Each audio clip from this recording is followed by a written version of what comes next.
অনেক মানুষ আছে হজ করার জন্য যায়, কিন্তু দেখা যায় মেয়ের সম্পত্তি সঠিকভাবে বন্টন করে নাই, মেয়েকে ঠকিয়েছে, বোনকে ঠকিয়েছে। মেয়েকে ডাক দিয়ে বলে, মা রে, তোকে তো সারা জীবন লালন পালন করলাম, বিবাহ দিয়ে দিলাম মা, এখন আমার ছেলেটার তো কিছুই নাই, সুতরাং মা তুই দয়া করে তোর ভাইকে এটা দলিল করে দে, আমি তোর জন্য দোয়া করে দিলাম। ছেলে দিল জমি জমা, মেঘ দিল কি? এটা কি ইনসাফ হলো? কথা বলেন না কেন? এই হজ কি আল্লাহর দরবারে যাবে? আপনি বোনের হক মেরে খেয়েছেন, বোনের হক আদায় করেন নাই। আপনি যখন হজের মধ্যে ইহরাম বেঁধে আপনি বলছেন যে লাব্বাইক আল্লাহুম্মা লাব্বাইক, প্রভু আমি হাজির, আল্লাহ তাআলা বলেন যে না, তুই হাজি নামের পাজি। কিসের হাজি? তুই বোনের হক মারি খাসিস, আত্মীয় স্বজনের হক মারি খাসিস, মেয়ের হক আদায় করিস নাই। তোর হজ আমি আল্লাহ তাআলা কবুল করলাম না, তোর উপস্থিতিকে আমি আল্লাহ তাআলা প্রেজেন্ট করলাম না। কথা বলেন ঠিক কিনা? এটা উপস্থিতি হয় নাই, তুমি আসো নাই, আমি জানি না। হজের মধ্যে গেলে পবিত্র মাল নিয়ে আসতে হবে। অনেক হাজি আবার চালাক, হুজুর যে টাকাগুলো ঘুষ নিয়েছিলাম ওই টাকাগুলো আলাদা অন্য কাজে আমি কাজ করেছি, কিন্তু হজের টাকা আমার নিজের বাবা জমি বিক্রি করে আসছি, এটা কি কবুল হবে না? এরা চালাক, এরা কি চালাক বেটা। ঘুষের টাকা দিয়ে রক্ত মাংস বানাইছে শরীরের মধ্যে, আবার জমি বেচে হজে যাও। আল্লাহকে কি তুমি, ইসলামকে কি পাগল পাইছো মিয়া? ইসলাম পাগল নয়, ইসলাম কমপ্লিট কোড অফ লাইফ, পূর্ণাঙ্গ জীবন বিধান। প্রত্যেকটা সেক্টরে, প্রত্যেকটা দিক এবং বিভাগে ইসলাম মানতেই হবে, বাধ্যতামূলক। আসলিম তাসলিম, আল্লাহ বললেন মানো, আমি বললাম স্বীকার করলাম, মানতেই হবে, মাফ নাই। হজ থেকে আমরা তিনটা শিক্ষা পাই। কয়টা শিক্ষা পাই বলেন? তিনটা। সকলকে জোরে বলতে হবে, কয়টা? তিনটা শিক্ষা পাই।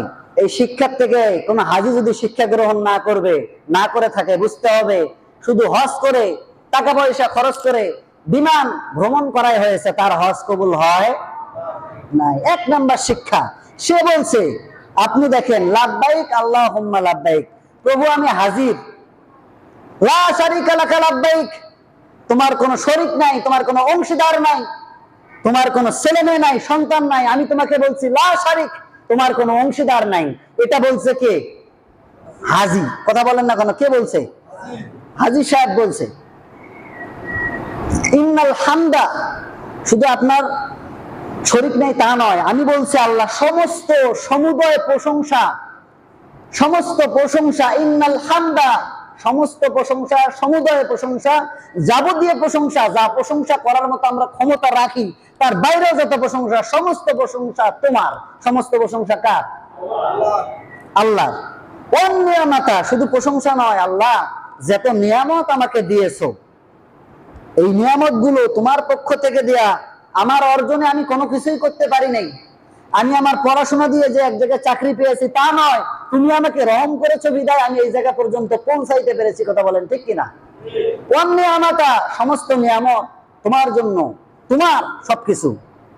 এবং লাস্টে যে কথাটা বললেন এটা আরো গুরুত্বপূর্ণ কথা, আল্লাহ শুধু নিয়ামত এগুলো তোমার নয়, আল্লাহ এই নিয়ামত যে জিনিসগুলো আমি ভক্ষণ করি, ভক্ষণ করার যে ক্ষমতা, লাকাওয়াল মুলক, যত ক্ষমতা আছে, যত শক্তি আছে, যত পাওয়ার আছে, সমস্ত পাওয়ারের একচ্ছত্র অধিপতি তুমি আল্লাহ তাআলা। সমস্ত ক্ষমতার উৎস কে? আল্লাহ। আপনি বললেন যে সমস্ত ক্ষমতার উৎস আপনি, লাকাওয়াল মুলক, সমস্ত ক্ষমতার মালিক আপনি, কিন্তু পরবর্তী টাইমে হজ করে এসে আপনি বললেন যে সমস্ত ক্ষমতার উৎস জনগণ। আচ্ছা, ওখানে গিয়ে বললেন একটা, এখানে এসে বললেন একটা, এটাকে কি বলা হয়? কি বলা হয় বলেন? এই কি হাজি নাকি পাজি?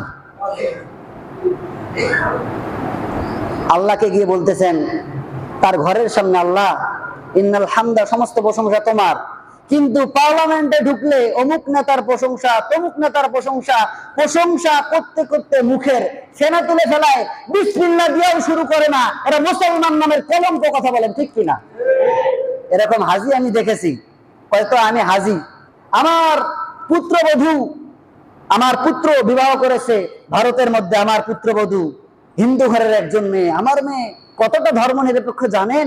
আমার মেয়ে যখন বাংলাদেশে আসে তখন 5 ওয়াক্ত নামাজ সুন্দরভাবে আদায় করে, 1 ওয়াক্ত নামাজও মিস করে না।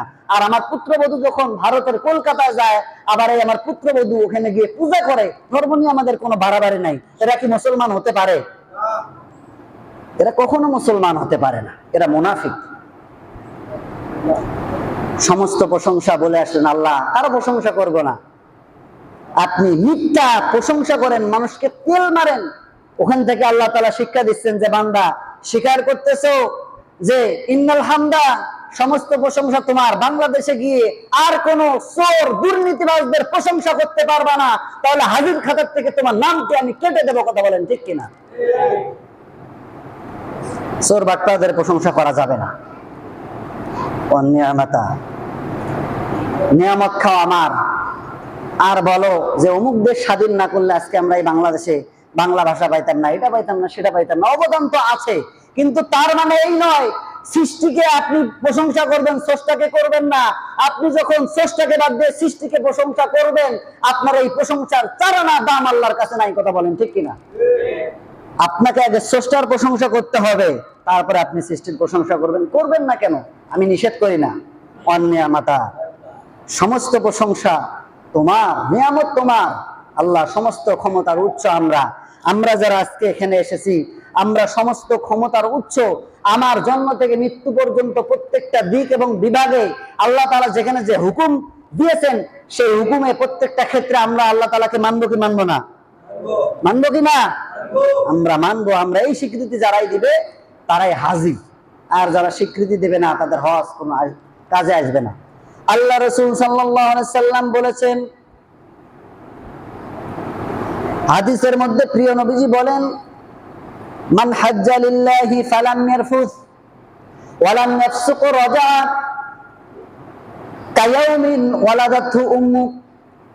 আল্লাহর কোন বান্দা যখন পবিত্র কাবা গৃহে গিয়ে আল্লাহ তাআলার সন্তুষ্টর জন্য নিয়ম কানুন মেনে যারা সুন্দরভাবে হজ আদায় করে আসবে, ফাসিকি করবে না, যারা কোনো অশ্লীল অন্যায় কাজ পবিত্র হজে গিয়ে করবে না, যারা সুন্দরভাবে হজের ফরজ এবং ওয়াজিব গুলো সুন্দরভাবে পালন করবে, যেই কাজগুলো আছে সঠিক কাজগুলো সুন্দরভাবে যারা পালন করবে, কায়াউমিন ওয়ালাদাতহু, আল্লাহ রাসূল বলেছেন যখন কোন সন্তান তার মায়ের গর্ভ থেকে প্রথম ভূমিষ্ঠ হয়, আল্লাহ রাব্বুল আলামিন ওই হাজীকে মায়ের গর্ভের সন্তানের মতো পবিত্র বান্দা হিসেবে ঘোষণা দিয়ে দেন। জোরে বলে সুবহানাল্লাহ।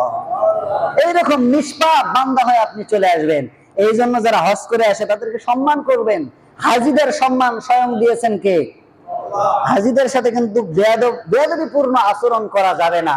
তার কারণ আল্লাহ রাসূল বলেছেন, যখন কোনো ব্যক্তি হজ করে ফিরে আসে তখন তো সে মাসুম নিষ্পাপ। তার কাছে গিয়ে তুমি আল্লাহর কাছে তোমার জন্য মাপ চাইতে বলো, তার কাছে গিয়ে বলো যে আপনি আমার জন্য আল্লাহর কাছে মাপ চান। তার কারণ সেই ব্যক্তিটা এখনো ঘরের মধ্যে প্রবেশ করে নাই, কেবলই মাত্র আসলো, তার জীবনে কোনো গুনাহ নাই, সে নিষ্পাপ। তার কাছে গিয়ে বলো সে যেন তোমার জন্য আল্লাহর কাছে মাপ চায়, তাহলে সঙ্গে সঙ্গে সেই দোয়াটি কবুল করে নেবেন তিনি কে? সুতরাং হাজী সাহেবদের সঙ্গে খারাপ আচরণ করবেন না, তাদের সাথে সর্বোচ্চ সম্মান দিয়ে কথা বলবেন। তার কারণ তারা আল্লাহর ঘরের মেহমান। তারা কার ঘরের মেহমান?